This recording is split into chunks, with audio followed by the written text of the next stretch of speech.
တုံးမကြတဲ့မိမကငါ့ကိုအတုံးမကြတဲ့ကောင်လို့ဆဲတယ်ဒါပေမဲ့ငါကကုမ္ပဏီအုပ်စုရဲ့တထေးဖြစ်လာမှန်းသူမသိဘူးသူကငါ့ကိုပွားခပ်ပြီးသူ့ရဲ့ယောက်ျားလေးတငယ်ချင်းနဲ့နိုင်ငံခြားမှာအပန်းဖြစ်ခီးထွက်သွားတယ်သူ့ရဲ့မိဘအရင်တွေနှစ်ယောက်စလုံးခက်ထဲရောက်နေချိန်မှာငါသူ့စီကိုဖုန်းအချိန်3000ကျော်ခေါ်ခဲ့ပေမဲ့လူနာရှင်ကဘသူလဲရွှွှွရဲ့ဆွေမျိုးပါဒါပေမဲ့သူဖုန်းတစ်ခါမှမကင်ခဲ့ဘူးနိုင်ငံခြားကပြန်ရောက်လာတော့သူကောင်းကင်ဘုံရောက်သွားပြီဘလို့ဖြစ်နိုင်မှာလဲရွှွှွငါရေးစားနဲ့ပြတ်သွားပြီးငါရဲ့အချစ်ဆုံးတငယ်ချင်းအနေနဲ့နင်မဲငါအနာမှာရှိပေးနိုင်တော့မယ်တနာစရာရှုပေါင်လေးအင်းမမိမအိပ်ရမဝင်ခင်နွားနို့ပူပူလေးတစ်ခွက်တောက်ပါလားငါ့ကိုလာမရှုံနဲ့ရှုပေါင်မိုင်းမဲတာတွေမလုံနဲ့နော်ငါအခုချက်ချင်းလာခဲ့မယ်မင်းပယ်သွားမလို့လဲလင်းရှုရေးစားနဲ့ပြတ်သွားလို့ငါသူ့အနာမှာရက်အနှဲငယ်သွားနေပြီမလို့ညတခေါင်ကြီး9 နာရီလောက်ကားမောင်းပြီးယောက်ျားလေးတငယ်ချင်းစီသွားနေပေးတာမတင်တော့ဘူးမလားသူအခုစိတ်လှုပ်ရှားနေတာအရန်အနေရများတယ်ငါမသွားလို့သူတခုခုဖြစ်သွားရင်ဘယ်လိုလုပ်မလဲဒါဆိုပိုးသားကျိုးတိုင်းအင်ဂျီကိုဘာလို့ယူသွားတာလ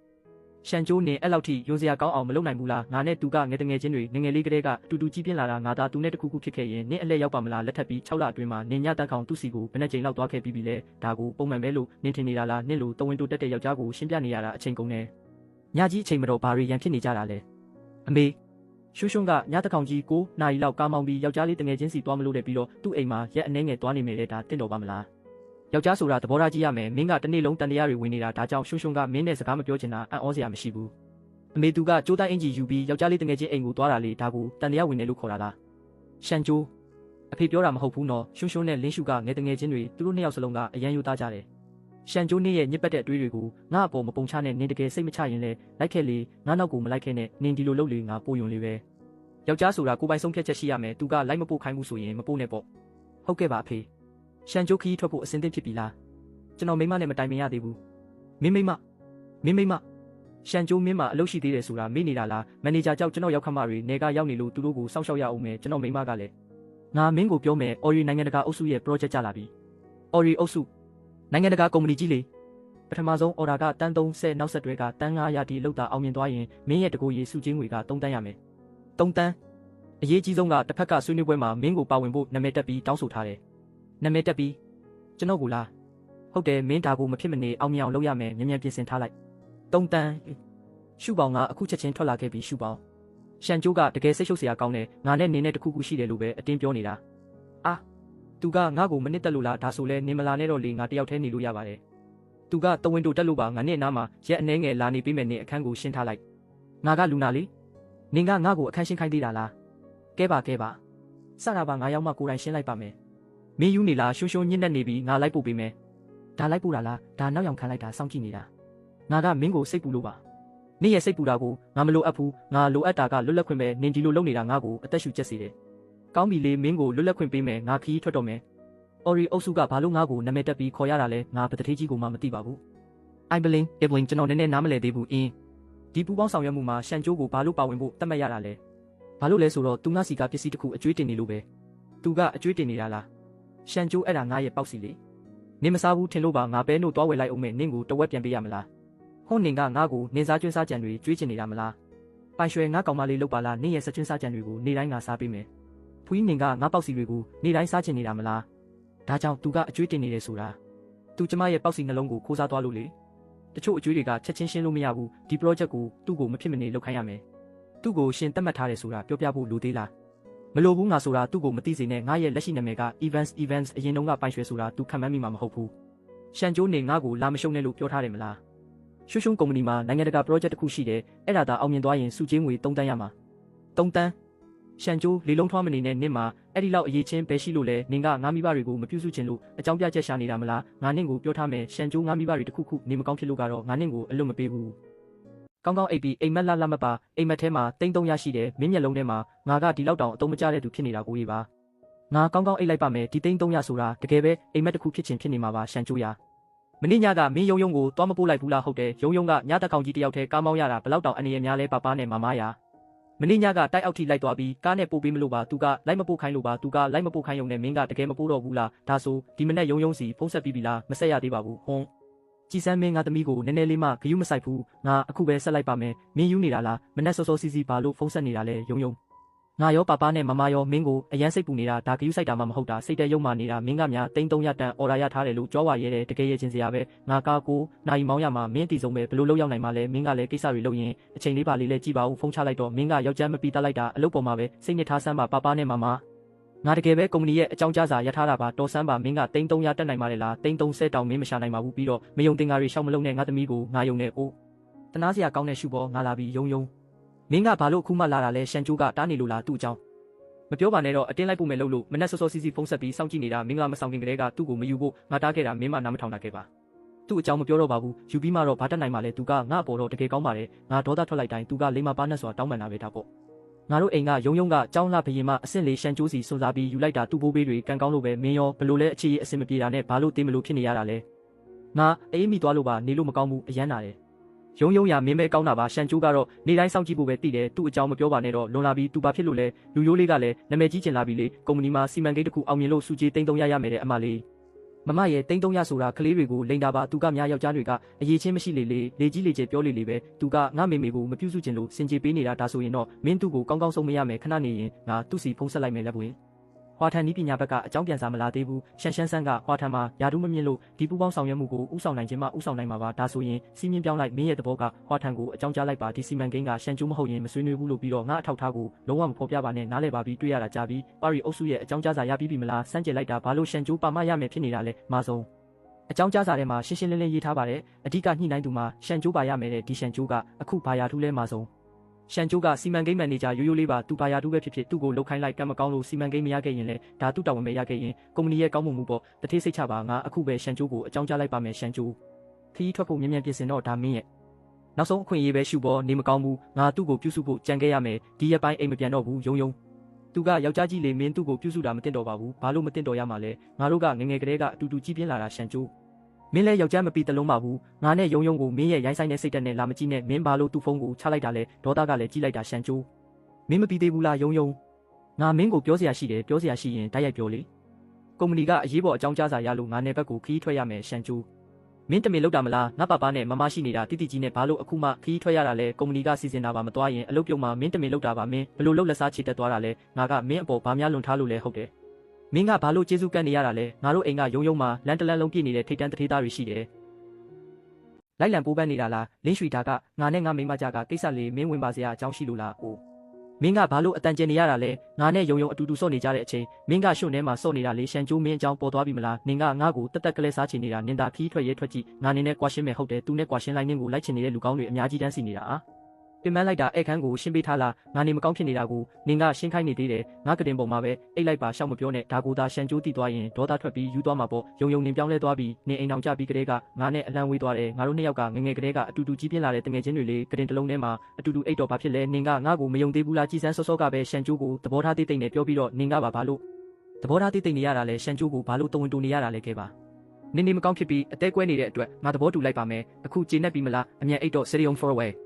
မင်းတကယ်ကိုကြာဆင်းသွားပြီပဲအရင်ကစူးစမ်းပန်းစားလုပ်တတ်တဲ့ဝန်ပလွေကြီးဘဲရောက်သွားပြီလဲမင်းသာခီးထွက်ဖို့ညင်းလိုက်ရင်ယာတူးတိုးမဲ့အခွင့်အရေးကိုလက်လွတ်လိုက်ရမှာပဲတထေးကလည်းအရန်စိတ်ဆိုးနေပြီမင်းအလုပ်ထုတ်ခံရလိမ့်မယ်ဘာလို့ဒီလောက်နောက်ကျမှပြန်လာရတာလဲဒီနေ့ငါတို့အောက်ထပ်ဆင်းပြီးဟင်းသွားဝယ်တာတော့နေရာရှာမတွေ့ဘူးမင်းဝယ်ထားတဲ့ဒီရက်ကွက်ကအရန်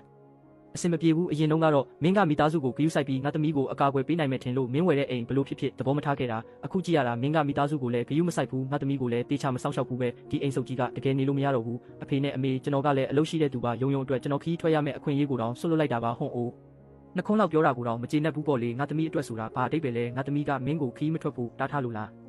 းယောက်ျားတစ်ယောက်အနေနဲ့မင်းမှာကိုယ်ပိုင်ဆုံးဖြတ်ချက်နည်းနည်းလေးတောင်မရှိဘူးလားမင်းကဒေါသတွေပိုကြီးလာတဲ့နော်လူကြီးတွေအနေနဲ့ငါတို့ကစကားနည်းနည်းလေးတောင်ပြောလို့မရဘူးလားငါကြည့်ရတာတကယ်စိတ်ညစ်စရာပဲငါအမှားပဲဖြစ်ပြန်ပြီပေါ့ငါတီးခံတာလုံးလောက်ပြီးငါထပ်ပြီးမခံနိုင်တော့ဘူးဘသူလဲတကယ်စိတ်ရှုပ်စရာကောင်းတယ်ရှန်ကျိုးအဲ့ဒီကောင်လာစစ်နေတာတေချာတယ်အိတ်တာကိုတော့အေးစစ်စစ်ပေးမအိတ်ဘူးငါလောင်းရဲတယ်ရှန်ကျိုးငါကိုလာတောင်းပန်တာတေချာတယ်သူကဒီလိုမျိုးပဲလုတ်တက်တာငါကိုတောင်းပန်ခြင်းရင်တိုက်ရိုက်တာပြောလိုက်ငါနားထောင်နေတယ်ယုံငါမင်းငါစပင်ကိုဖိမိနေပြီလေမင်းတို့မိမတွေကတော့ပြဿနာပဲစပင်ရှည်ကြီးထားပြီးဘာလို့မလို့လဲနင်ကဘာလို့အဲ့ဒီလောက်အမြင်ကက်စရာကောင်းရတာလဲဖျားနေတာတော့နင်ကိုတေးအောင်မလုပ်နိုင်ဘူးဟေးကြံယုံနင်ကငါ့အပေါ်ပိုပြီးစိုးရုပ်လာတယ်နော်ငါတို့နှစ်ယောက်အတူတူအိတ်နေတာကိုအတူတူအိတ်တယ်ဆိုတာဘာအတိတ်ပဲလဲရှန်ကျိုးနင်ဒီလောက်ညဉ့်ညမ်းတဲ့အတွေ့မတွေးလို့မရဘူးလားယောက်ျားနဲ့မိန်းမကတင်တလုံးပေါ်မှာအတူတူအိတ်ရင်ပတ်သက်မှုတစ်ခုခုဖြစ်ရမယ်လို့ဆိုလိုလားငါနဲ့ကြံယုံကငငယ်ကလေးကအတူတူအိတ်လာတာဘာပြဿနာမှမဖြစ်ခဲ့ဘူးလေမင်းရဲ့အတွေ့ကတကယ်ယုံစရာကောင်းတဲ့တော့ကြတော့ယုံစရာကောင်းတာကမင်းတို့နှစ်ယောက်ပဲအညာကြီးမိုးချုပ်ပါတွေစူညံနေကြတာလေလူတွေကိုအိတ်ခွင့်ပေးဦးမလားအဖေနဲ့အမေယုံသူဘာကြည့်နေတာလဲစကားတောင်ရှင်းအောင်မပြောနိုင်ဘူးယုံနေဘာဖြစ်တာလဲအမေရှန်ကျိုးကိုစုံမပေးပါဘူးသူအရန်လွန်နေကျမနဲ့အိမ်ကြီးချင်းကိုမယိုးသားတဲ့ပတ်သက်မှုရှိတယ်လို့တန်တရားဝင်နေတာအန်တီ ကျွန်တော်နေမကောင်းဖြစ်နေလို့ဧခန်းကိုရှင်းဖို့အားမရှိဘူးအဲ့ဒါနဲ့တညလုံးကားမောင်းလာတဲ့ယုံယုံကိုကျွန်တော်ကတင်ပေါ်မှာနားခိုင်းလိုက်တာပါကျွန်တော်တို့နှစ်ယောက်ကငငယ်ကလေးကအတူတူအိတ်လာတာအန်တီကျွန်တော်ကိုမယုံသေးဘူးလားအန်တီတေချာပေါက်ယုံတာပေါ့ရွှေရွှေကငငယ်ကလေးကရိုးသားတဲ့ကလေးလေးအမေဘလို့လုပ်ပြီးကျွန်တော်ယုံယုံနဲ့ရိုးသားတဲ့တငယ်ချင်းတန်ရောစင်ပဲရှိရမှာလဲဘလို့လုပ်ပြီးပို့တွေးရမှာလဲတကယ်ပါပဲ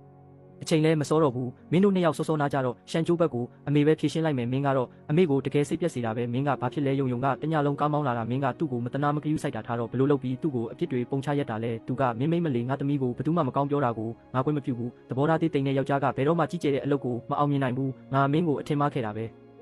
နင်တို့အမြင်မှာအမြဲတမ်းမှားနေတာကငါပဲပေါ့ငါကခီးထွက်ရမယ့်အခွင့်အရေးကိုစွန့်လွတ်ပြီးသူတို့ကိုပြုစုဖို့နေခဲ့တာဒါပေမဲ့ငါရလိုက်တာကဒီလိုပြစ်တင်ခံရတာပဲရှန်ကျိုးဒီကလေးကအတွေးလွန်တဲ့ကိစ္စလေးနည်းနည်းရှိတာနဲ့အိတ်မပြောတော့ဘူးသူခီးထွက်ရမယ်ဆိုတာမဟုတ်ဘူးလားသူ့ကိုမြန်မြန်ခီးသွားခိုင်းလိုက်လေဟုတ်တယ်ယောက်ျားတွေကအလုပ်များနေရင်တဝင်တိုနေဖို့အချိန်မရှိတော့ဘူးရှန်ကျိုးရေမင်းခီးသွားလိုက်ပါဒါပေမဲ့ယုံယုံကကလေးအလိမ်မလေးပါအကျဉ်းစာရိတ်တာပြက်ပြားစေမဲ့အလုံးမျိုးဘယ်တော့မှလုံးမှာမဟုတ်ဘူးမင်းအဲ့ဒါကိုစိတ်မပူပါနဲ့အလုံးမှာပဲစိတ်နဲ့ထားလိုက်ဒါပေမဲ့ဒီမှာခင်ဗျားတို့နှစ်ယောက်တည်းပြုစုမဲ့သူမရှိဘူးလေငါတို့ကအသက်ရှင်နေတဲ့လူတွေပဲဒီတိုင်းတော့ဒုက္ခမရောက်ပါဘူးမင်းစိတ်အေးထားပြီးခီးတာသွားလိုက်ပါယောက်ျားဆိုတာပတ်စံပူရှာနိုင်တာပိုကောင်းတယ်ပတ်စံမရှိရင်ဘာမှမဟုတ်ဘူးကောင်းပါပြီအမေကျွန်တော်ခီးထွက်လိုက်ပါမယ်ယုံယုံစီဖုန်းတစ်ချက်ဆက်လိုက်အောင်မယ်မင်းကရှုပ်လိုက်တာမနဲ့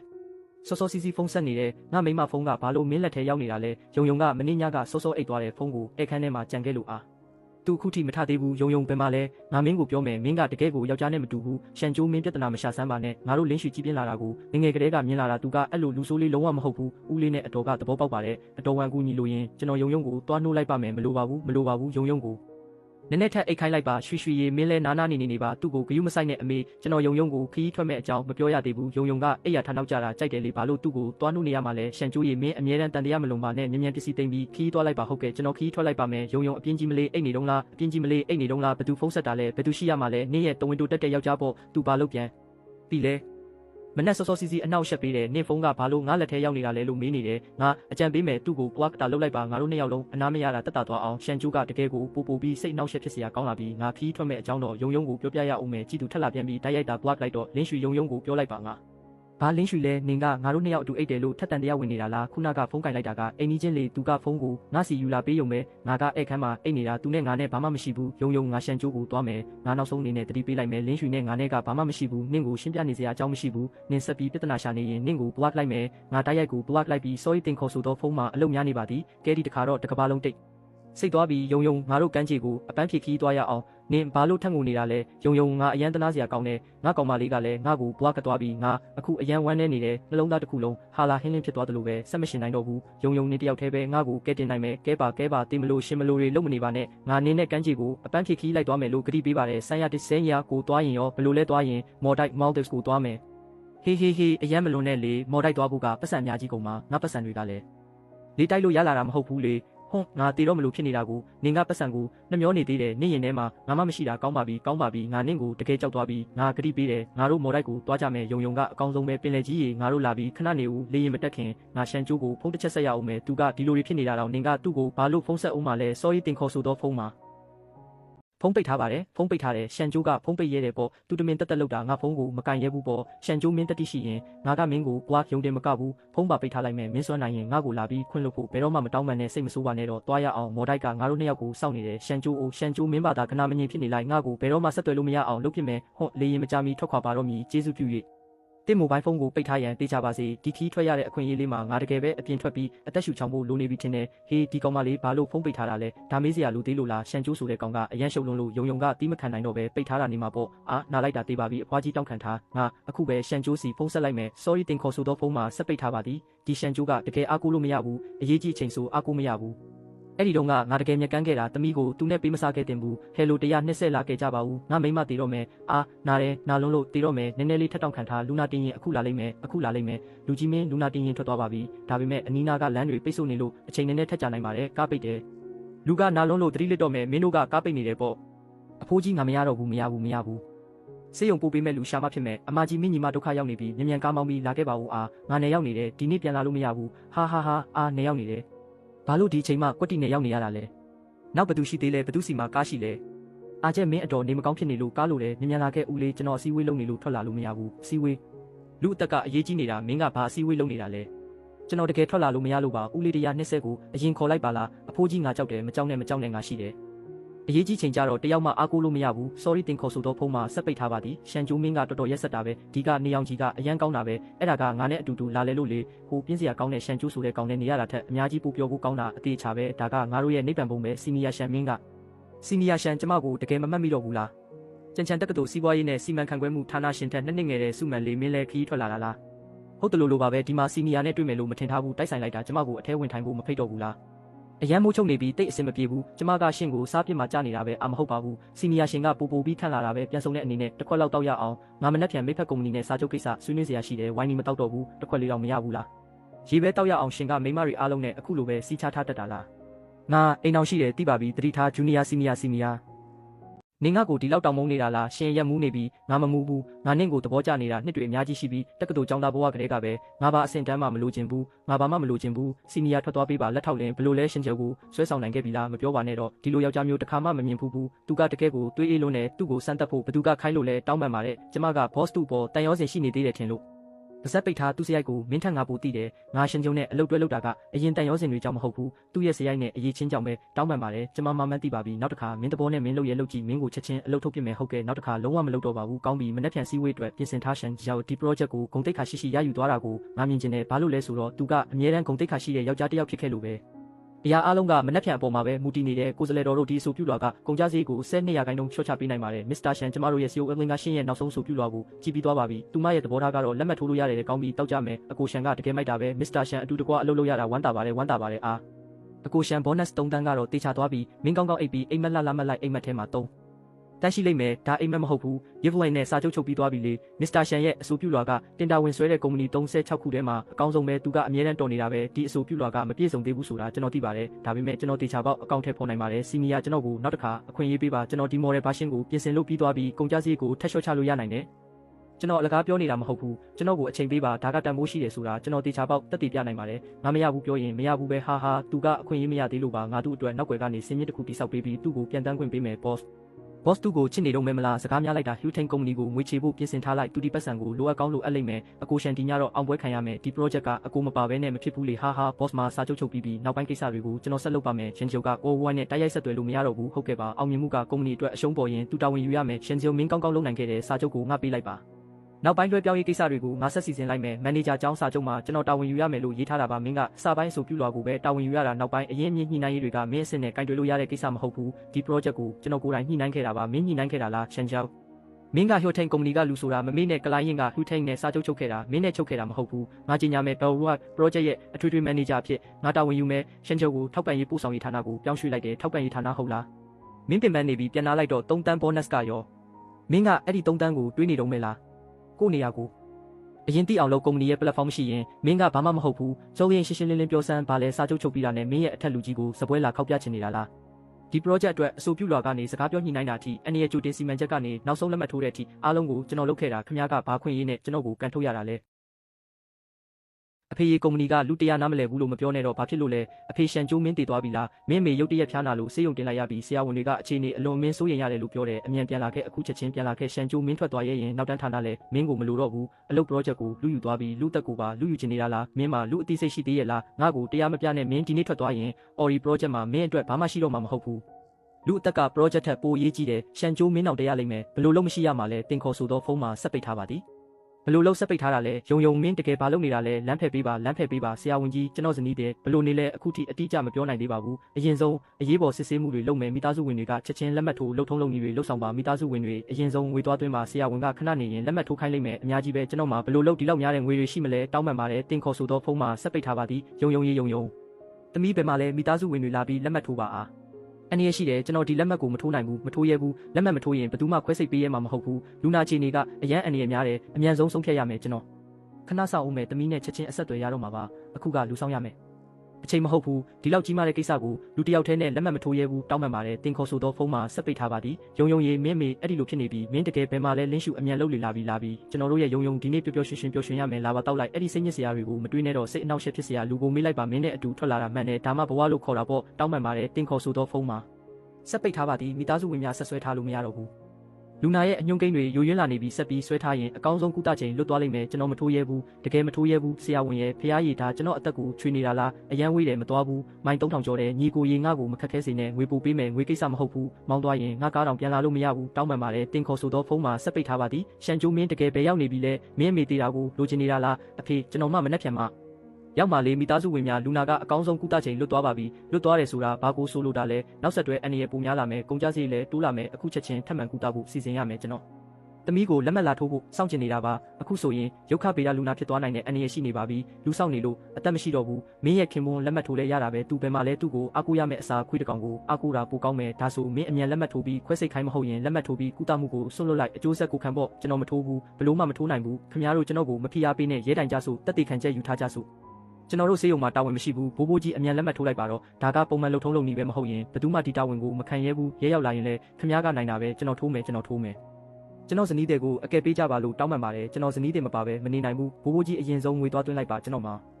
တော်မှာအဲ့ဒီလောက်ငွေတွေမရှိဘူးဒီကုသစရိတ်က300ချီရှိနေတာကျွန်တော်မှမရှိဘူးတမီးနဲ့တမက်ကိုအမြန်ဆက်သွယ်ပြီးငွေစုဆောင်းဖို့လုပ်လေပတ်စံမရှိရင်ဘလို့ခွဲစိတ်မလဲတင်ခေါ်ဆိုတော့ဖုန်းမှာဆက်ပိတ်ထားပါသည်ယုံမင်းတကယ်ပဲသွားနေတာလဲဒီနေရာကအရန်တက်တောင့်တက်တာရှိတာပဲငါပြောသားပဲငါနဲ့အတူထွက်လာတာအိမ်မှာရှန်ကျိုးရဲ့မျက်နှာငယ်ကြီးကိုထိုင်ကြည့်နေရတာထက်အများကြီးတာတယ်လို့သူ့အကြောင်းမပြောနဲ့တော့စိတ်ညစ်စရာကြီးအော်ငါဖုန်းတောင်ပိတ်ထားတာပဲဟာယုံရဲ့ခက်ခက်ခဲခဲထွက်လာတဲ့ဟာကိုဘာလို့စိတ်ညစ်စရာတွေတွေးနေတာလဲ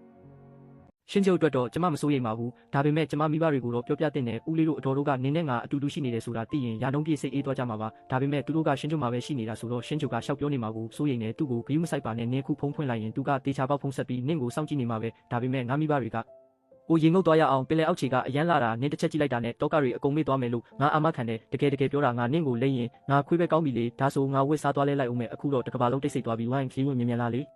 လာပြီငါတို့ရဲ့ wrong ဒီနေ့ပြောအောင်ကစားရမယ် wrong အရန်လာလုံးလို့ငါနောက်တစ်ခါထပ်ဆင်းကျင်သေးတယ်နင်းကစားကျင်တလောက်ကစားလို့ရပါတယ်ငါဖုန်းပဲရောက်သွားတာလဲဖះကြီးငါဖုန်းပျောက်သွားပြီဟင်းပျောက်သွားတယ်ခုနလေးတင်ဒီမှာရှိသေးတာပဲငါတေချာပေါက်ထုတ်ပြီးဖွင့်ဖို့လုပ်နေတာကိုအိုရှာမနေပါနဲ့တော့တိုင်းပြည်ကိုပြန်ရောက်ရင်ရှင်းချုပ်ကိုအတစ်တစ်ခုဝယ်ခိုင်းလိုက်ပေါ့နင်းကတော့တွေးတတ်တယ်နော်ဒါကဖြစ်တင်တာပဲလေသူကနင်းယောက်ျားပဲသူနင်းကိုဖုန်းတစ်လုံးမဝယ်ပေးတင်ဘူးလားသူ့လာစားလေးကဘာဝယ်ဖို့လောက်မှမို့လို့လဲဟာသူသုံးတန်းရှာနိုင်နေဆိုပြီးကြွားနေတယ်မဟုတ်လားရွမ်30တူညတန်ဖုန်းတစ်လုံးသူ့ကိုဝယ်ခိုင်းကြည့်ပါလားလာပါသူသုံးတူညတောင်မတက်နိုင်ပါဘူးရှမ်းကျော်တော့ဒေါသထွက်ပြီးယူနေလောက်ပြီးသူဘယ်လိုနေမလဲမသိဘူးဆရာကြီးနည်းနည်းလောက်မြင်မောင်းပေးပါကျွန်တော်လူတက်ခဲ့ဖို့တွားရမှာမို့လို့ပါရှင်းချောက်ရေမင်းအမေဆုံးသွားပြီးအဖိုးကြီးရှင်စိုးရိမ်လုံးလို့မှားနေပြီလား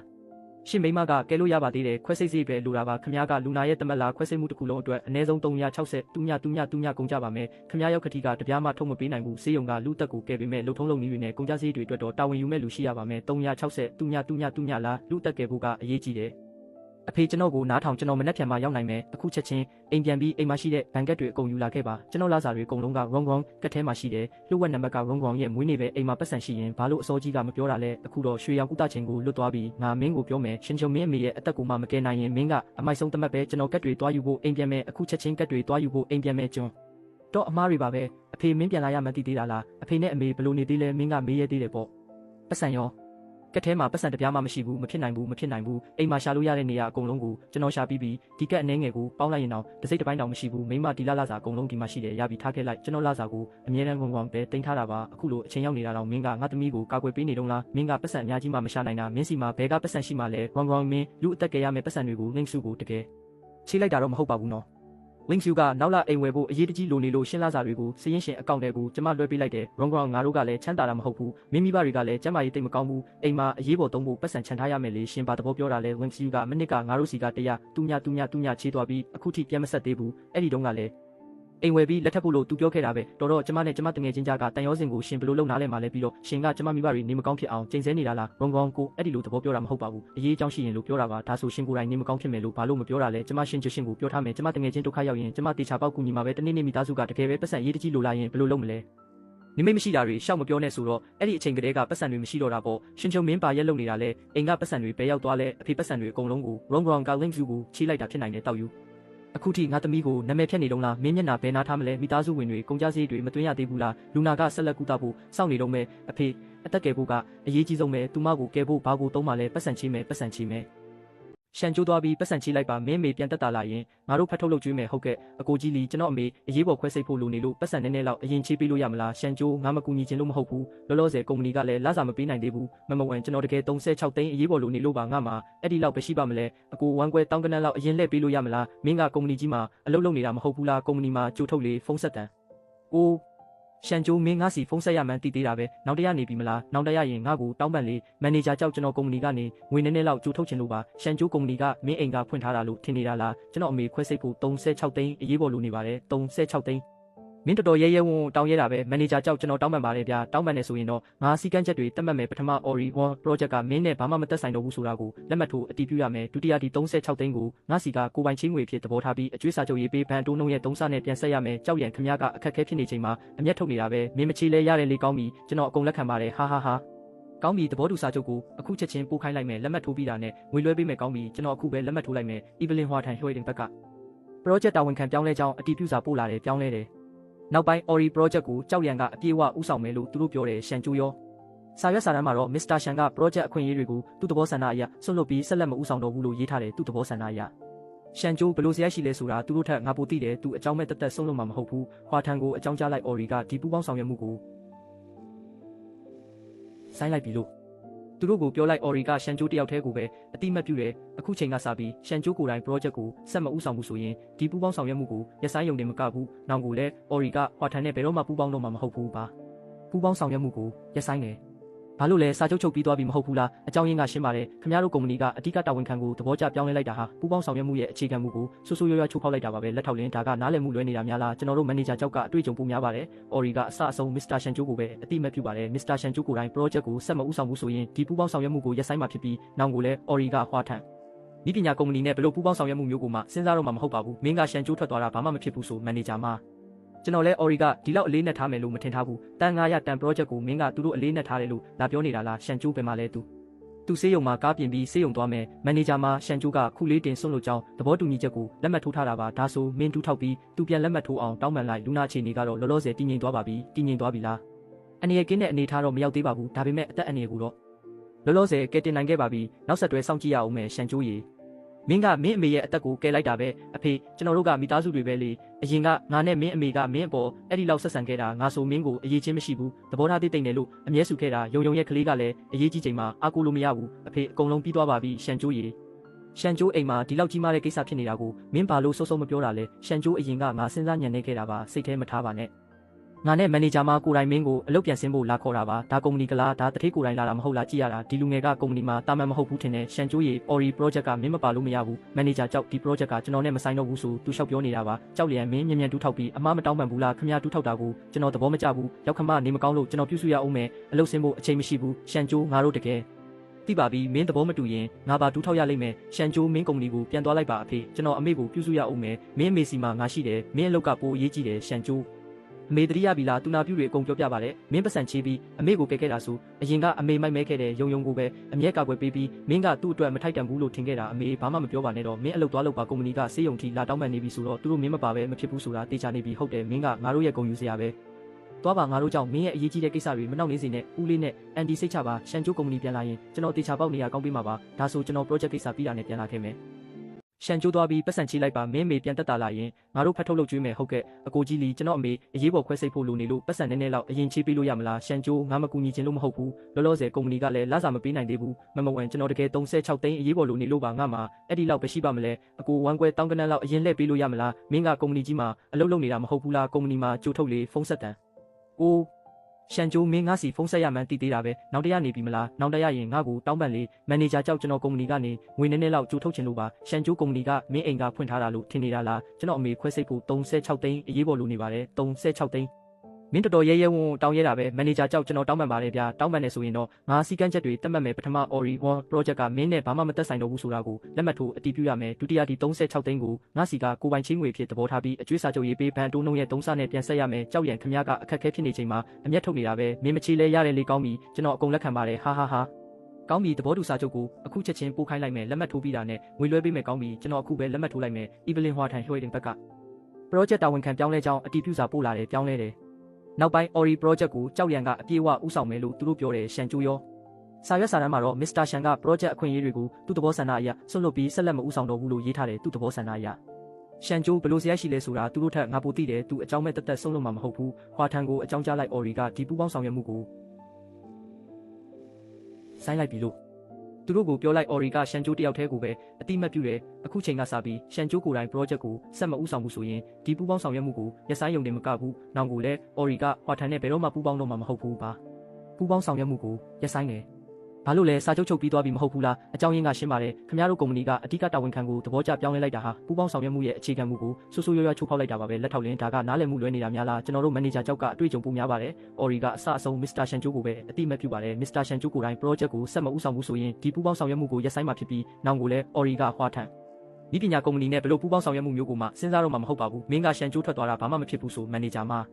ကျွန်တော်လဲ Ori ကဒီလောက်အလေးနဲ့ထားမယ်လို့မထင်ထားဘူးတန်900တန် project ကိုမင်းကသူတို့အလေးနဲ့ထားတယ်လို့လာပြောနေတာလားရှန်ကျိုးပဲမှာလဲသူဆေးရုံမှာကားပြင်ပြီးဆေးရုံသွားမယ်မန်နေဂျာမှာရှန်ကျိုးကခုလေးတင်စွန့်လို့ကြောင်းသဘောတူညီချက်ကိုလက်မှတ်ထိုးထားတာပါဒါဆိုမင်းတူးထောက်ပြီးသူပြန်လက်မှတ်ထိုးအောင်တောင်းပန်လိုက်လူနာအခြေအနေကတော့လောလောဆယ်တည်ငြိမ်သွားပါပြီတည်ငြိမ်သွားပြီလားအနေရကင်းတဲ့အနေထားတော့မရောက်သေးပါဘူးဒါပေမဲ့အသက်အန္တရာယ်ကိုတော့လောလောဆယ်ကဲတင်နိုင်ခဲ့ပါပြီနောက်ဆက်တွဲစောင့်ကြည့်ရအောင်မယ်ရှန်ကျိုးရေမင်းကမင်းအမေရဲ့အသက်ကိုကယ်လိုက်တာပဲအဖေကျွန်တော်တို့ကမိသားစုတွေပဲလေအရင်ကငါနဲ့မင်းအမေကမင်းအပေါ်အဲ့ဒီလောက်ဆက်ဆံခဲ့တာငါဆိုမင်းကိုအရေးချင်းမရှိဘူးသဘောထားတိတ်တိတ်နေလို့အမြဲစုခဲ့တာယုံရဲ့ကလေးကလည်းအရေးကြီးချိန်မှာအားကိုးလို့မရဘူးအဖေအကုန်လုံးပြီးသွားပါပြီရှန်ကျိုးရေရှန်ကျိုးအိမ်မှာဒီလောက်ကြီးမားတဲ့ကိစ္စဖြစ်နေတာကိုမင်းဘာလို့စိုးစိုးမပြောတာလဲရှန်ကျိုးအရင်ကငါစဉ်းစားညံနေခဲ့တာပါစိတ်ထဲမထားပါနဲ့ငါနဲ့မန်နေဂျာမှာကိုယ်တိုင်မင်းကိုအလုပ်ပြန်ဆင်းဖို့လာခေါ်တာပါဒါကုမ္ပဏီကလားဒါတတိကိုယ်တိုင်လာတာမဟုတ်လားကြည့်ရတာဒီလူငယ်ကကုမ္ပဏီမှာတာမန်မဟုတ်ဘူးထင်တယ်ရှန်ကျိုးရေ Ori project ကမင်းမပါလို့မရဘူးမန်နေဂျာကြောက်ဒီ project ကကျွန်တော်နဲ့မဆိုင်တော့ဘူးဆိုသူလျှောက်ပြောနေတာပါကြောက်လျံမင်းမြန်တူးထောက်ပြီးအမားမတောင်းပန်ဘူးလားခမရတူးထောက်တာကိုကျွန်တော်သဘောမကျဘူးရောက်ခမနေမကောင်းလို့ကျွန်တော်ပြုစုရအောင်မယ်အလုပ်ဆင်းဖို့အချိန်မရှိဘူးရှန်ကျိုးငါတို့တကယ်သိပါပြီမင်းသဘောမတူရင်ငါပါတူးထောက်ရလိမ့်မယ်ရှန်ကျိုးမင်းကုမ္ပဏီကိုပြန်သွားလိုက်ပါအဖေကျွန်တော်အမေကိုပြုစုရအောင်မယ်မင်းအမေစီမှာငါရှိတယ်မင်းအလုပ်ကပိုအရေးကြီးတယ်ရှန်ကျိုးအမေတတိယပြီလားတူနာပြူတွေအကုန်ပြောပြပါတယ်မင်းပတ်စံချေးပြီးအမေကိုကဲခဲ့တာဆိုအရင်ကအမေမိုက်မဲခဲ့တဲ့ယုံကိုပဲအမြဲကာကွယ်ပေးပြီးမင်းကသူ့အတွက်မထိုက်တန်ဘူးလို့ထင်ခဲ့တာအမေဘာမှမပြောပါနဲ့တော့မင်းအလုပ်သွားလုပ်ပါကုမ္ပဏီကစေးရုံထိလာတောင်းပန်နေပြီဆိုတော့သူတို့မင်းမပါပဲမဖြစ်ဘူးဆိုတာတေချာနေပြီဟုတ်တယ်မင်းကငါတို့ရဲ့ဂုဏ်ယူစရာပဲသွားပါငါတို့ကြောင့်မင်းရဲ့အရေးကြီးတဲ့ကိစ္စတွေမနှောက်နေစေနဲ့ဦးလေးနဲ့အန်တီစိတ်ချပါရှန်ကျိုးကုမ္ပဏီပြန်လာရင်ကျွန်တော်တေချာပေါက်နေရကောင်းပေးမှာပါဒါဆိုကျွန်တော် project ကိစ္စပြီးတာနဲ့ပြန်လာခဲ့မယ်ရှင်ကျိုးဒီအကျွေးစာချုပ်ကိုမေးလိုက်ပါတော့ဟုတ်တယ်လုပ်ဖို့ကိုင်ဖက်တွေအချင်းချင်းကူညီကြတာပဲဟာနေပါဦးဖေဒီငွေကိုသမီးပြန်ဆက်ပါမယ်ဒီငွေကမင်းအမေကိုကဲဖို့ချေးထားတာငါနဲ့မင်းအမေကမျက်နှာလိုက်ပြီးကိုသမီးကိုပဲအမြဲပက်လိုက်ခဲ့ပေမဲ့လူချင်းဝဲအခြေခံကိုတော့ငါတို့နားလဲပါတယ်အကျွေးဆိုတော့လေအကျွေးပေါ့အကျွေးစာချုပ်မှာငါနာမည်ကိုပြောင်းရေးလိုက်ဦးလေးဒါကမတင်တော်ဘူးမလားတင့်တော်ပါတယ်ယုံကငါရက်ဆက်တိုက်အဆက်အသွယ်ပြက်နေတာဘာအကြောင်းကြောင့်ပဲဖြစ်သူ့အမားပဲငါတို့ကမိဘတွေဖြစ်တဲ့အတွက်သူ့အမားကိုသူသိအောင်လုပ်ရမယ်ဒီအကျွေးကိုငါကောင်းပုံမှာပဲတင်ရမယ်ငါနဲ့မင်းအမေတည်သွားရင်တောင်ယုံဆက်ဆက်ရလိမ့်မယ်ဖေကျွန်တော်ကိုမဖြောင်းဖြပါနဲ့ဒါဆိုကျွန်တော်အစ်စ်ပြန်ရေးလိုက်မယ်ဦးလေးအမားကမော်တိုင်းမှာပြောနေတာဟေးမော်တိုင်းနိုင်ငံခြားမှာအားလက်ရအပန်းဖြေနေတာယုံတကယ်ကိုလုံနေပြီးရှင်တို့ကဘသူတွေလဲဒါဆေးယုံတော့စူပူမနေကြနဲ့ငါကကြံယုံရဲ့အတော်ကြီးပါငါကကြံယုံရဲ့ဦးလေးပါငါကကြံယုံရဲ့အတော်ပါငါကသူ့ညီမဝမ်းကွဲပါငါတို့စူပူနေတာမဟုတ်ပါဘူးတပ်ပုံတွေဘယ်မှာလဲငါ့ကိုပြဆိုင်ယုံကလင်းရွှေနဲ့နိုင်ငံခြားထွက်သွားတာသူ့အမေကတေမင်းခံတွင်းကနေလွတ်လာတာကိုသူကကစားဖို့မျက်နှာပြောင်တိုက်နေသေးတယ်လင်းရွှေနဲ့ငါကလည်းတငယ်ချင်းတွေပဲသူက WeChat moment မှာတင်ပြီးငါ့ကို block ဖို့မေးသွားတာဒါသူခုလေးတင်ထားတဲ့ post ပဲယုံအရန်လွန်သွားပြီသူ့အမေရင်းကအသက်လူနေရချိန်မှာသူကမော်တိုင်းမှာရေဆော့နေတယ်ပြီးတော့လင်းရွှေနဲ့လည်းအရန်နီးကပ်နေသေးတယ်ရှင်ကျိုးငါတို့မင်းကိုအားနာပါတယ်ဒီကိစ္စအတွက်မင်းကိုတေချာပေါက်ဖြေရှင်းချက်ပေးပါမယ်ရှင်ကျိုးရေမင်းကုမ္ပဏီကိုအရင်သွားပါဒီကိစ္စကိုငါဘယ်လိုလုပ်ထားခဲ့ရမလဲသွားငါတို့ကြောင့်မင်းရဲ့အရေးကြီးကိစ္စတွေကိုအနောက်ရှက်မဖြစ်စေနဲ့မိသားစုအရှုပ်ရှင်းကိုငါတို့ဖြေရှင်းလိုက်မယ်ကောင်းပါပြီကျွန်တော်အလုပ်သွားလိုက်ပါမယ်ဒီတခါတော့ယုံကိုကျွန်တော်ပက်လိုက်မှာမဟုတ်တော့ဘူးဒီတမက်ကတကယ်ကိုသဘောထားကြည့်တယ်မိမကနိုင်ငံခြားမှာသွားကစားနေတာတော့ရောက်ခမအသက်ကိုကယ်ဖို့ငွေချေးပေးသေးတယ်ငါသာဆိုရင်စောစီးပြက်ဆဲလိုက်ပြီးဦးလေးခဲအိုတောင့်ထားတော့မြန်သူနာပြုတ်ကိုခေါ်ငါဘလို့သမီးမျိုးကိုမွေးထားမိတာလဲယုံနဲ့အပြစ်နဲ့နှိမ့်ခံရမယ်လူနာရဲ့စိတ်ခံစားမှုကတည်ငြိမ်မှုမရှိဘူးစောင့်ကြည့်ခံတဲ့မြန်ပြန်တွန်းပို့လိုက်ယုံကဘာဖြစ်နေတာလဲသူ့အမေဆေးရုံတက်နေရချိန်မှာသူကနိုင်ငံခြားရောက်နေတယ်သူ့ကိုချက်ချင်းပြန်လာဖို့ပြောလိုက်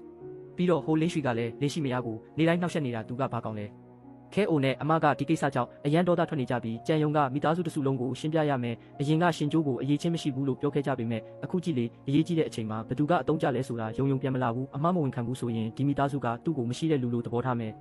ပိတ်လိုက်တော့ကြံယုံရဲ့နာမည်ကိုထပ်မကြားချင်တော့ဘူးမိသားစုဝင်များလူနာကိုစိတ်လှုပ်ရှားအောင်ထပ်မလုပ်ပါနဲ့တော့ငါမှဒီလိုသမီးမျိုးမရှိဘူးငါသူနဲ့တားဖအဆက်အသွယ်ဖြတ်ချင်တယ်သူ့ကိုချက်ချင်းလစ်လာခဲ့ဖို့ပြောလိုက် သူထွက်သွားပြီးသူ့ညီမဝမ်းကွဲကိုပွားကဖိုးမေးသွားတာယုံယုံကိုအရင်သွားပြောရမယ်ဘသူလဲငါပါလင်းရွှေညံ့နေပြီဘာလာလောက်တာလဲအရင်ကကြောင်းရဲ့အလှပိုင်ရှင်ဆိုတဲ့အတိုင်းပဲဒီခန္ဓာကိုယ်ကတကယ်ကိုမိုက်တယ်ဘာတွေငေးနေတာလဲပါဘာမှမဖြစ်ပါဘူးယုံယုံဒေါသထွက်မှာဆိုလို့ငါမပြောတာပိုကောင်းမယ်ယုံယုံငါဝိုင်းနည်းနည်းတောက်ထားလို့နည်းနည်းနေမကောင်းဖြစ်နေတယ်နေမကောင်းရင်နေ့အခန်းထဲပြန်သွားအိတ်လေဒီညငါတို့အတူတူအိတ်ကြရအောင်တောက်ယူပြီးခဲ့တဲ့ရက်တွေကငါတို့အခန်းနှခန်းတီးတက်ယူထားတာပဲဘာလို့တခန်းနဲ့အတူတူအိတ်ရမှာလဲလွန်ခဲ့တဲ့ရက်အနေငယ်ကငါအိမ်မှာငါတို့အတူတူအိတ်ခဲ့ကြတယ်မလားအတူတူအိတ်တယ်ဆိုတာဘာအတိတ်ပဲလဲနင်ဘလို့လှုပ်ရှင်ကျိုးလို့ညစ်ပတ်တဲ့အတွေးတွေတွေးနေရတာလဲငါတို့ကရင်တလုံးပေါ်မှာရှင်လျက်လဲလျောက်နေုံပါပဲအတိတ်ပဲမရှိတာတွေရှောက်မပြောနဲ့နင်အခန်းကိုမြန်မြန်ပြန်သွားယုံယုံရဲ့ဘာပဲဖြစ်ဖြစ်ငါတို့ကနိုင်ငံခြားရောက်နေတာပဲငါတို့ဒီမှာဘာလုပ်နေလဲဘယ်သူမှမသိပါဘူးနင်ယူနေလားနင်ရက်မူးနေတာလားငါတို့ဆက်ဆံရေးကဘာလဲဆိုတာနင်သိရလား sorry ငါမူးနေလို့ပါတမင်လောက်တာမဟုတ်ပါဘူးနင်အခန်းကိုချက်ချင်းပြန်သွားတော့ဒီညဘာမှမဖြစ်ခဲ့ဘူးလို့ပဲတတ်မှတ်လိုက်မယ်ပြီးတော့ငါလဲလျှောက်လဲရတာပြင်ပန်းနေပြီးမနှက်ဖြန်နိုင်ငံကိုပြန်ဖို့လက်မှတ်ပုတ်ကင်လုပ်မယ်ယုံယုံနောက်ထပ်2ရက်လောက်ဆက်နေရအောင်ကျမမနှက်ဖြန်ပြန်မယ်လို့ပြောထားတယ်လေကောင်းပါပြီဟွန်ဘာရီဟန်ဆောင်နေတာလဲမကြခင်နင်ကိုယ်တိုင်ငါ့ကိုလာတောင်းပန်ရမယ်ယုံယုံမင်းညကငါတကယ်အရက်မူးသွားတယ်တော်ပါတော့ပြီးခဲ့တာတွေပြီးပါစေတော့ငါတို့ကအချစ်ဆုံးတငယ်ချင်းတွေပဲမှတ်ထားတငယ်ချင်းပဲရီးစားတွေမဟုတ်ဘူးသိပါတယ်ဖုန်းပေးပါဦးဘာလို့မလို့လဲငါယောက်ျားစီဖုန်းဆက်မလို့လူကြီးမင်းခေါ်ဆိုတော့ဖုန်းမှာဆက်ပိတ်ထားပါသည်ဟေးဖုန်းပိတ်ထားရဲတယ်ပေါ့လေအခုတလောသူ့ဒေါသတွေကြကြီးလာတဲ့နင့်ကိုတမင်တက်တက်ပညာပြနေတာပဲဟွန်းစိတ်ချပါငါအိမ်ရောက်တာနဲ့သူငါ့ကိုအရင်ချော့မှာပါဒရိုက်တာရှန်ဥက္ကဋ္ဌအီဗာကဟွာထန်နီပညာကုမ္ပဏီနဲ့ပူးပေါင်းမဲ့ရန်ပုံငွေကိုကိုယ်တိုင်အတည်ပြုပေးလိုက်ပါတယ်ပြီးတော့အဓိကတာဝန်ခံကရှန်ကျိုးဖြစ်ရမယ်လို့တောင်းဆိုထားပါတယ်ရှန်ကျိုးနင်းသူ့ကိုတိလို့လားကျမဒီတိုင်းပြောနေတာမဟုတ်ဘူးအချိန်နည်းနည်းပေးပါသူ့မှာတန်ဖိုးရှိတယ်ဆိုတာတက်တည်ပြပါမယ်ငါမရဘူးလို့ပြောရင်မရဘူးပဲဟာရှန်ယူကန်ရှန်ယူတုံးဂျူနီယာဟန်ရွှဲစီနီယာရှန်ယူတုံးကျမနာမည်ကိုတည်သားပဲရှင်ကရှန်ကျိုးနဲ့မျိုးရိုးနာမည်တောင်တူသေးတယ်လွန်ခဲ့တဲ့နှစ်900ကတမိသားစုတွေဖြစ်ခဲ့တာနေမှာအခုရှင်ကကျမတို့ရဲ့စီနီယာဖြစ်နေပြီးဒီ project ရဲ့အလုပ်တင်အစီအစဉ်ကိုတာဝန်ယူထားတာဆိုတော့နည်းနည်းလောက်ညှတာပေးလို့မရဘူးလားမင်းကအဲ့ဒီစင်းရဲသားလေးကိုတကယ်သဘောကျနေတာပဲတော့ကလာတဲ့ကောင်ကမင်းသဘောကျတာခံရလောက်အောင်တန်လို့လားရှန်ယူတုံးကျမရှင်ကိုစီနီယာလို့ခေါ်တာကလေးစားလို့ပါဒါပေမဲ့အရန်မလွန်လာနဲ့တောကလာတော့ဘာဖြစ်လဲဆင်းရဲတော့ဘာဖြစ်လဲတောကဒေါ်တွေစိုက်ပျိုးရေးမလုပ်ရင်ရှင်လိုတထေးသားတွေငတ်တည်သွားမယ်ရှန်ကျိုးမင်းကငါနဲ့မျိုးရိုးနာမည်တူဖို့တောင်မတန်ဘူးဖပြုတ်ကဟင်းတာကိုစားဖို့မတန်ဘူးဒီလောက်နှစ်တွေကြာလာတော့မင်းကသူ့ကိုပဲမြင်နေတော့မယ်ကိုဒရိုက်တာရှန်ကျိုးရဲ့မိမနဲ့ပတ်သက်တဲ့အချက်လက်တွေရောက်လာပါပြီဟာသွားသူ့မိမရဲ့ယောက်ျားလေးတငယ်ချင်းလင်းရွှေကိုငါနဲ့တွေ့ဖို့ချိန်လိုက်ငါအဖေစီဖုန်းထက်ဆက်ကြည့်အောင်မယ်ဟယ်လိုနင်ကဘာလို့ငါအဖေဖုန်းကိုကင်ထားတာလဲအမတော့သွားပြီပဲဘာရီလျှောက်ပြောနေတာလဲစေယုံကိုအမြန်လာခဲ့ဆွေမျိုးတွေအကုန်စေယုံမှာရောက်နေကြတယ်အမေတေတော့မလို့အဖေလဲအမကိုဒေါသထွက်ပြီးမေးလဲသွားပြီပါယုံငါနေနဲ့အတူလိုက်ခဲ့မယ်မလို့ဘူးနေအိမ်ပဲပြန်တော့အဖေအမေနေပြန်လာရကောင်းမှန်းသိသေးတယ်ပေါ့အန်ဒီကျမအမေဘာဖြစ်တာလဲတရိတ်ဆန်မနေအမေကိုအရေးပေါ်ကယ်ဆယ်နေရတဲ့အချိန်မှာနင်ကမော်တိုင်းမှာပင်လယ်ထဲကစားနေတယ်ပေါ့နေအဖေဖုန်းဘယ်နှခါဆက်တယ်ဆိုတာနင်တီလာနေအမေတေတော့မလို့နေအဖေခဏမေးလဲသွားတာတမီးမသိပါဘူးနင်ကဒီလောက်ပြောနေတာနင်ဘယ်တိမလဲကြံယုံအဖေမိဘကျေးဇူးမသိတဲ့သမီးငါဖုန်းဆက်တော့နင်ကဖုန်းပိတ်ထားတယ်နင့်အမေကခွဲစိတ်ခန်းထဲမှာအသက်လူနေရချိန်မှာနင်ကမော်တိုင်းမှာယောက်ျားတစ်ယောက်နဲ့တပ်ပုံရိုက်နေတယ်ပေါ့အဖေသမီးဖုန်းပြောက်သွားလို့ပါတကယ်မသိတာပါထွက်သွားငါမှနင့်လိုသမီးမျိုးမရှိဘူးအဖေထွက်သွားလို့ငါကိုလှုပ်ဝက်လာတွေ့တဲ့သူကမင်းပေါ်လင်းရွှေကြံယုံရဲ့ယောက်ျားလေးတငယ်ချင်းသူမနဲ့မော်တိုင်းကိုလိုက်သွားတယ်သူမဖုန်းကိုခိုးယူပြီးတမင်တက်ဖုန်းပိတ်ထားတယ်ခင်ဗျားရှောက်မပြောနဲ့စိတ်ချပါငါကမင်းကိုဖွင့်ချဖို့လာတာမဟုတ်ဘူးမင်းကိုကူညီဖို့လာတာကျွန်တော်ကိုကူညီမယ်မင်းကကြံယုံကိုလိုချင်တဲ့ငါကရှန်ကျိုးကိုနာမည်ပြက်ပြီးပျက်စီးသွားတာကိုလိုချင်တဲ့ခင်ဗျားကရှန်ကျိုးနဲ့ရန်ညိုးရှိတာလားလွန်ခဲ့တဲ့နှစ်အတော်ကြာကသူမပိုင်ဆိုင်တဲ့အရာကိုလူယူသွားတယ်မိမလားအခွင့်အရေးတွေလေဒါဆိုရင်တော့ကျွန်တော်တို့ပူးပေါင်းလို့ရပြီပဲဘယ်လိုလုပ်ရမလဲဆိုတာပြောပါကျွန်တော်ဘာရမှာလဲရှန်ကျိုးကိုအကွက်စင်မဲ့အချက်လက်တွေကိုလူတစ်ယောက်ကနေတဆင့်မင်းစီပေးလိုက်မယ်မင်းကကြံယုံရဲ့ဖုန်းဟောင်းထဲမှာတင်ထားလိုက်ကျွန်တော်ဘာရမလဲဆိုတာခင်ဗျားမဖြေရသေးဘူးကျွန်တော်လိုချင်တာကြံယုံတစ်ယောက်တည်းမဟုတ်ဘူးသူကမိမတစ်ယောက်ပဲလေဒီကက်ထဲမှာ350ရှိတယ်အလုပ်ပြီးရင်နောက်ထပ်350ထပ်ပြီးမယ်ဟာရှန်ကျိုးအကြီးကျယ်ရှုံးနေသွားစေရမယ်လို့ကျွန်တော်ဂတိပေးပါတယ်လင်းရွှေယုံနေဘလို့ရောက်လာတာလဲဆောက်ရှုံးမီဒီမှာ post တင်တော့ကဘာလို့ငါညီမဝမ်းကွဲကိုဘွားမလုပ်ထားတာလဲ sorry ပါယုံငါတတိလက်လွတ်ဖြစ်သွားတယ်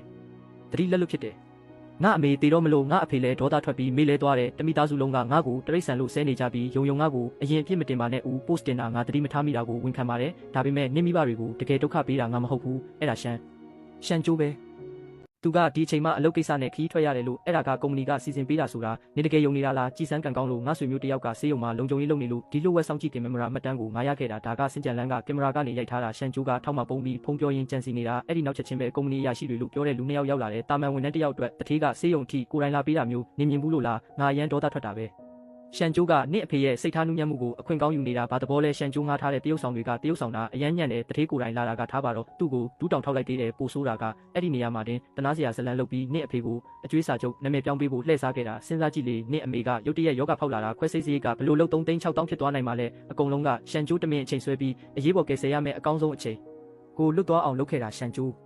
နင်တရိษံပဲငါနေနဲ့ကွာရှင်းမဲ့ယုံဒီလောကမှာနင့်ကိုတကယ်ကောင်းတာငါတယောက်ပဲရှိတယ်နင်ကရှန်ကျိုးရဲ့လှည့်စားတာကိုခံနေရတာမော်လိုက်ကဟိုတယ်မှာနင့်ဖုန်းကြံခဲ့လို့သူတို့ကစားလိုက်ကနေပြန်ပို့ပေးလိုက်တယ်ငါကစေတနာနဲ့နင့်ဖုန်းထဲမှာပစ္စည်းတစ်ခုခုပျောက်နေမလားဆိုပြီးစစ်ပေးရင်းကနေနင့်ဖုန်းထဲကလှုပ်ဝက်ချက်ကိုမထင်မှတ်ပဲတွေ့သွားတယ်ကျန်းယုံအောက်၍အပြည်ပြည်ဆိုင်ရ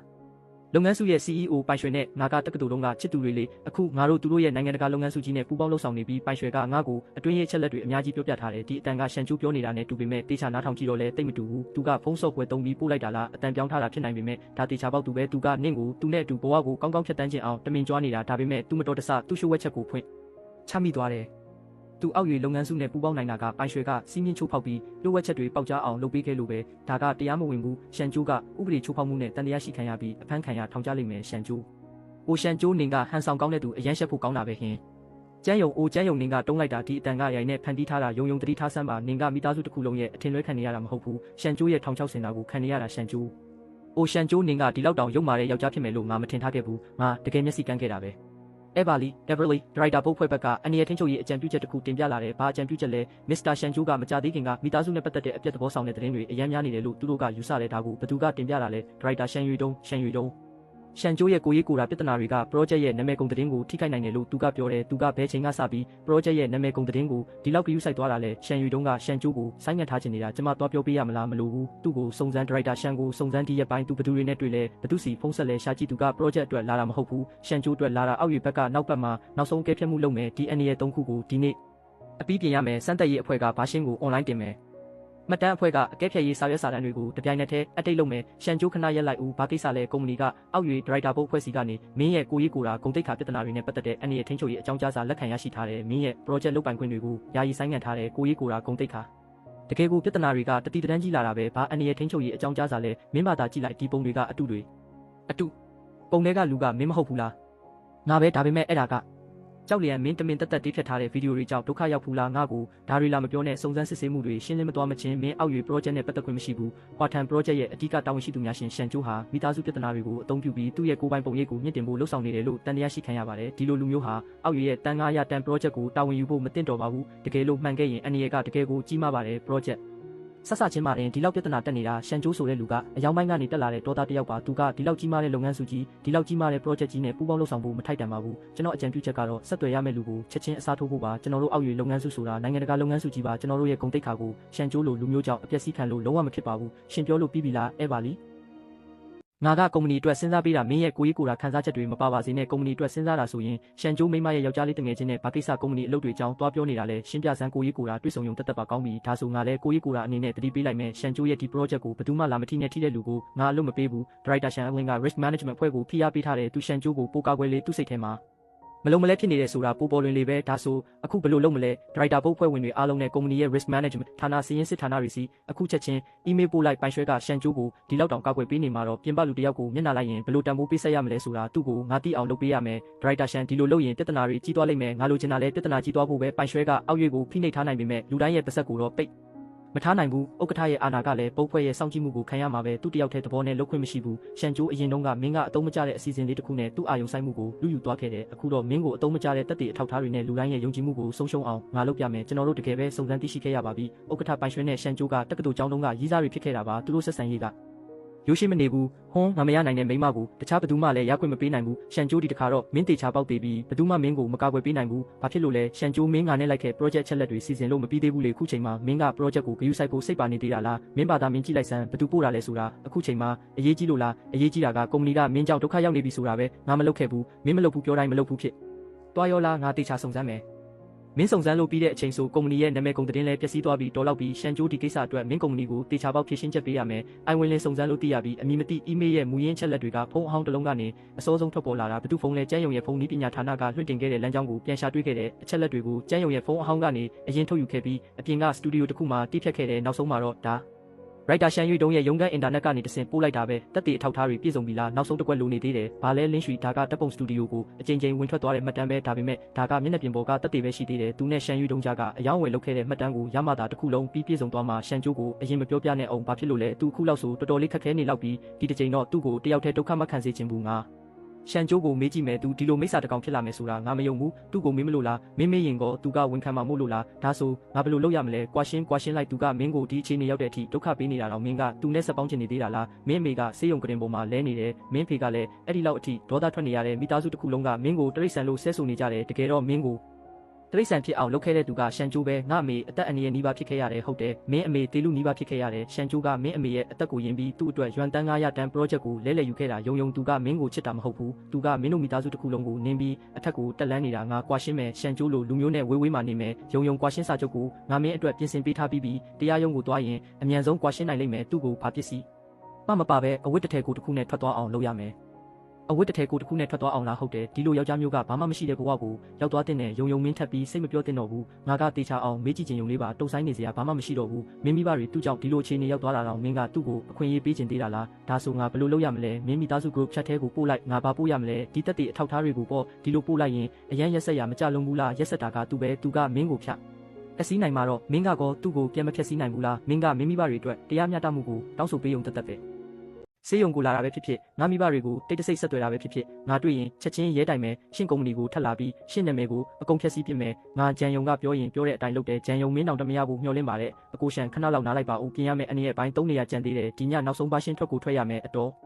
သွားပါတော့တမီအမေကိုတွေ့ချင်လို့ပါအခုသူအတွေ့မချင်ဆုံးလူကနင်းပဲအဖေငါကိုအဖေလို့မခေါ်နဲ့ငါမိဘတွေကရှန်ကျိုးရဲ့မော်ဆေးခက်ခံထားရတယ်လို့ပဲအခုသူတို့ကရှန်ကျိုးကိုပဲယုံနေကြတယ်ငါဒီနေ့ညနေကွာရှင်းတော့မယ်ဆိုတာတောင်သူတို့ကိုမပြောရဲဘူးယုံကိုမှနီးလန်းတစ်ခုရှိတယ်ဘာနီးလန်းလဲမြန်ပြောပြအရင်ဆုံးတရားရုံးမှာကွာရှင်းတာကိုအပြီးလုပ်လိုက်ညကြရင်မင်းကိုနေရာတစ်ခုခေါ်သွားမယ်ဘယ်ကိုလဲရောက်ရင်တိလိုက်မယ်ယုံကုန်ယူပါတယ်မင်းလွတ်လပ်သွားပြီးကြံယုံလူတွေရဲ့စိတ်ကကြောက်စရာကောင်းတယ်တတိထားပါတော်ဆန်းပါကြောက်စရာအကောင်းဆုံးကရှင်ပဲလင်းရွှေသွားရအောင်ကောင်းပါပြီအကိုရှန်မင်္ဂလာပါသူတို့အဲ့ဒီနှစ်ယောက်ကရှန်ကျိုးငှားထားတဲ့လူတွေလို့နင်ပြောထားတာမဟုတ်ဘူးလားအဲ့ဒါကသူနောက်တစ်ဖွဲ့ထပ်ငှားလိုက်တာဖြစ်မယ်ညီကိုတွေကအကိုကိုအားပေးဖို့လာကြတာလူကိုအထင်သေးတတ်တဲ့ကောင်တွေကိုတိတိကျကျမြင်သွားအောင်လို့ငါတို့အကိုရှန်ကအရေးချင်းမရှိတာမဟုတ်ဘူးသူ့အရေးချင်းကကောင်းကင်ထက်တောင်ကြီးသေးတယ်တန်း900တောင်တွေဟင်း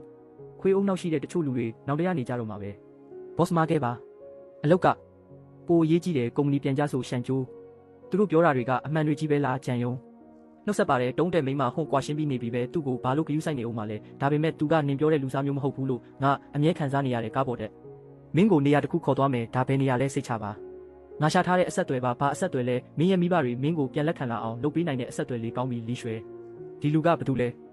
message ထားသည်ယုံမင်းမိဘတွေမင်းကိုခွင့်မလွတ်တာကအတိကတော့3,600,000အကျွေးတင်နေလို့ပဲငါမင်းအတွက်အဆက်အသွယ်ရှာပေးထားတယ် boss လူကမင်းကို9,000,000ချေးပေးဖို့သဘောတူတယ်9,000,000အဲ့ဒီလောက်အများကြီးငါမလိုဘူးလေဦးလေးနဲ့အန်တီနောက်ပိုင်းကျမ်းမာရေးပြန်ကောင်းလာဖို့လဲပတ်စံလို့သေးတယ်မင်းသမီးတိတဲ့ကြောင်ပြရမယ်လေဒါပေမဲ့အချိန်ကြရင်မင်းနဲ့အတူငါပါကူဆက်ပေးပါမယ်ရွှေပေါင်းအဓိကတော့ဒီအချိန်မှာမင်းကိုပဲအားကိုးရတော့မယ်ဒီမှာလက်မှတ်ထိုးလိုက်ပါဘလို့လုံးမင်းကက်ထဲရောက်သွားတာလဲငါကလူရဲနဲ့ရင်းနှီးတော့ငါအကောင့်ကနေတွင်းလိုက်ရင်အတိုးလျှော့ပေးလို့ရတယ်မဟုတ်ရင်တစ်လကိုအတိုး9,000လောက်ပိုထွက်လာလိမ့်မယ်ဒါဆိုအခုအတိုးဘယ်လောက်လဲအိမ်ပြန်ရောက်မှပြောကြတာပေါ့စိတ်မပူပါနဲ့လီရွှေသွားပါပြီလူရဲဟင်းတုံးတဲ့မိန်းမဒီ9,000,000ရရင်ငါမိဘတွေငါကိုခွင့်လွတ်လောက်ပါပြီယုံမင်းရင်တက်သွားနှစ်လိုက်မောင်လေးမလိုက်ဘူးလားငါအတီးသွားဝယ်လိုက်အောင်မယ်လက်ကြီးတက်ဦးလေးနဲ့အတော်ကိုသွားတွေ့လို့မကောင်းပါဘူးဦးလေးနဲ့အတော်မင်းစီမှာ9,000,000ရှိတာသိရင်တေချာပေါက်ဝမ်းသာသွားမှာပါနင်လာရဲသေးတယ်ပေါ့အမအန်တီကိုထပ်ပြီးစိတ်မစင်းရဲစေနဲ့တော့အဖေနဲ့အမေ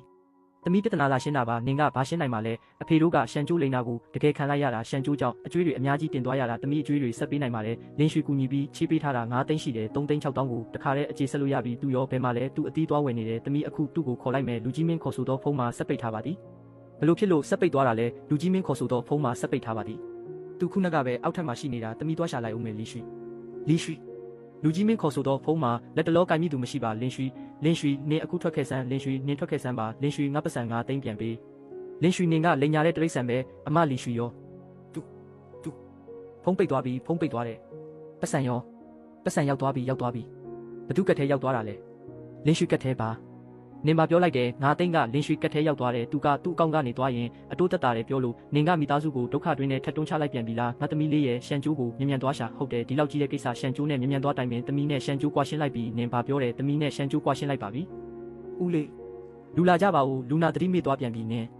င်ကတကယ်မိသားစုရဲ့ကန်ဆိုးမိုက်မဲမှုပဲအကိုရှန်ဒီနေ့တကယ်မနာတော့ဘူးလားမနာဘူးအောင်ရွေး project ကထပ်ပြီးဘာပြဿနာမှတက်လို့မရတော့ဘူးရှန်ကျိုး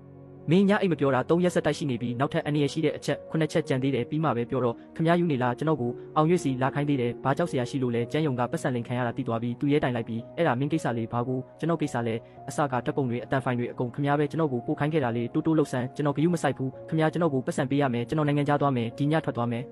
ဒီထဲမှာဘယ်လောက်ရှိလဲမင်းခဏတစ်ဖြုတ်ပုံနေဖို့လောက်ပါတယ်ခဏတစ်ဖြုတ်ဒရိုက်တာရှန်ကျွန်တော်ဖမ်းခံရရင်ခင်ဗျားလည်းကင်းလို့မှမဟုတ်ဘူးလင်းရွှေမင်းမထားတာအကောင်းဆုံးပဲကျန်းယုံဖုန်းကိုခိုးပြီးသူ့ကိုပတ်စံချေဖို့လိန်ခဲ့တာသူ့မိသားစုဖုန်းတွေကိုကြားဖြတ်ဟန်တာခဲ့တာ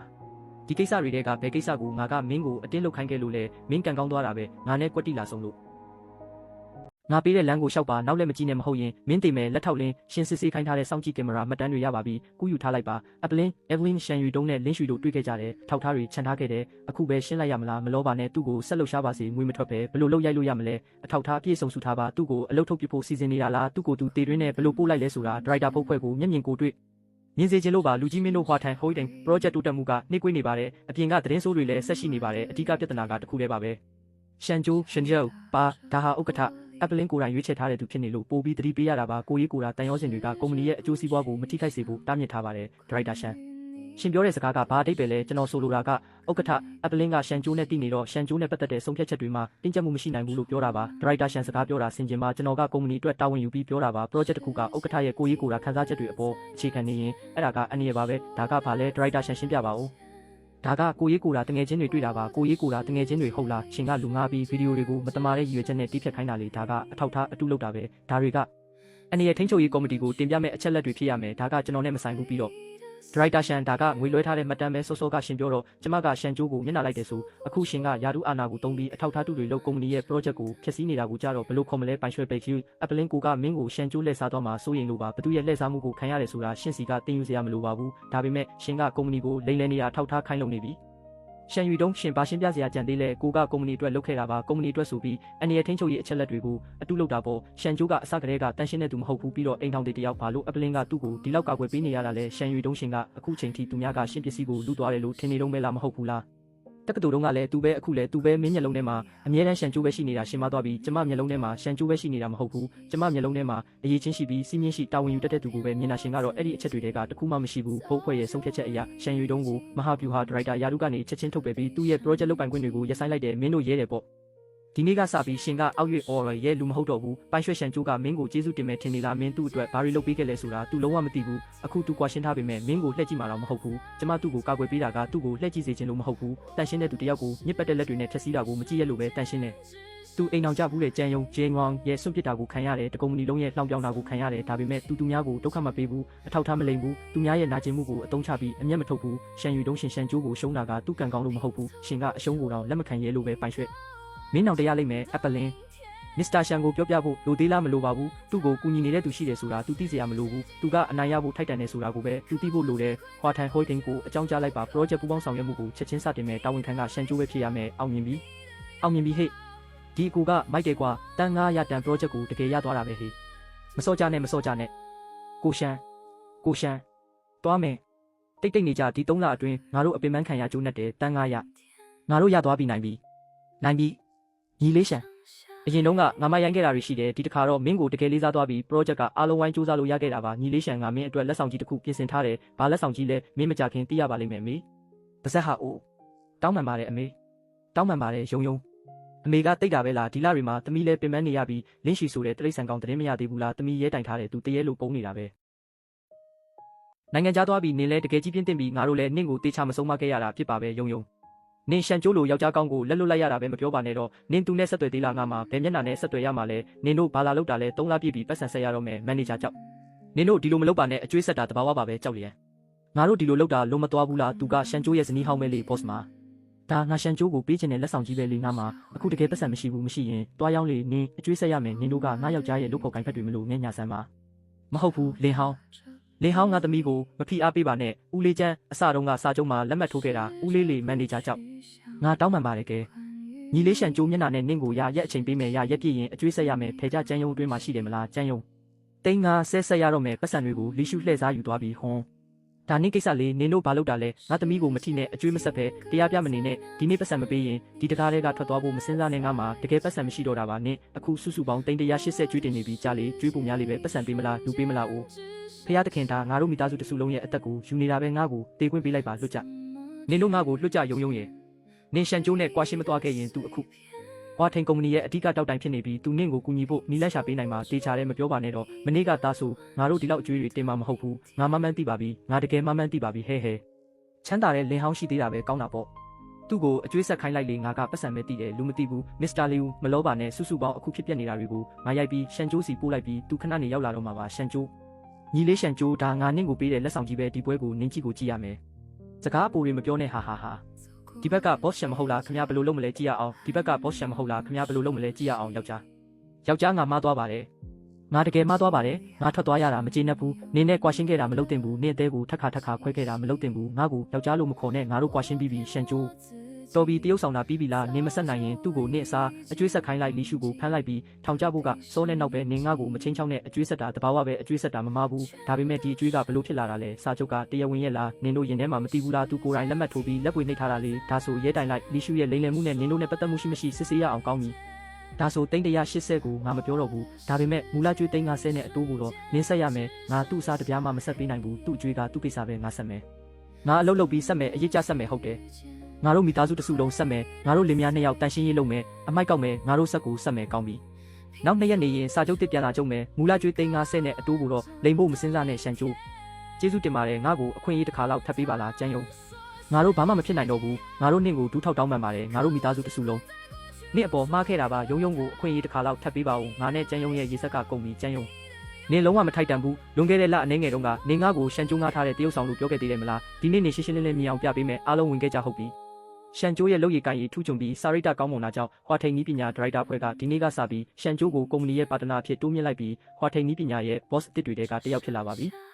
မွန်လွယ်ပိုင်းမင်္ဂလာပါအားလုံးကိုကျေးဇူးတင်ပါတယ်ငါရှန်ကျိုးဒီနေ့ဒီနေရာကိုရောက်လာတာလန်ခီမှာကူညီခဲ့ကြတဲ့လူတိုင်းကြောင့်ပါအားလုံးကိုကျေးဇူးတင်ပါတယ်လူငယ်လေးတော်တယ်ရှန်ကျိုးဂုဏ်ယူပါတယ်ငါမျက်စိကန်းခဲ့လို့လက်လွတ်လိုက်ရတာပါငါပြောစရာရှိတာရှင်းရှင်းလင်းလင်းပြောပြီးပြီထင်တယ်ကျန်းယုံပါဆေးရုံရောက်နေပြီလားဘသူလဲအော်ရီအပြည်ပြည်ဆိုင်ရာအုပ်စုရဲ့ဥက္ကဋ္ဌ Evelyn Snow ကိုယ်တိုင်ရောက်လာတာပါဒါနာမည်ကြီး Boss Evelyn မဟုတ်လားသူဘာလို့လာတာလဲဂုဏ်ယူပါတယ်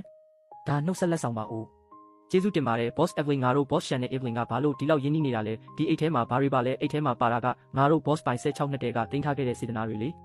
မထိန်ထားပါနဲ့တော့အချစ်ကိုကြဲကြဲလောင်အောင်ထုတ်ပြောလိုက်ပါဖွင့်ကြည့်လိုက်ပါဦးတကယ်တော့နင်ငါကိုဘေးရွှေလို့ခေါ်လို့ရပါတယ်နင်ကဘေးရွှေဟိုတုန်းကပေါက်စီကအခုနင့်စီရောက်သွားပြီးငါနင်နဲ့ထပ်တွေ့ရလိမ့်မယ်လို့မထင်ထားဘူးဒီပေါက်စီကိုငါတစ်သက်လုံးစားသွားမယ်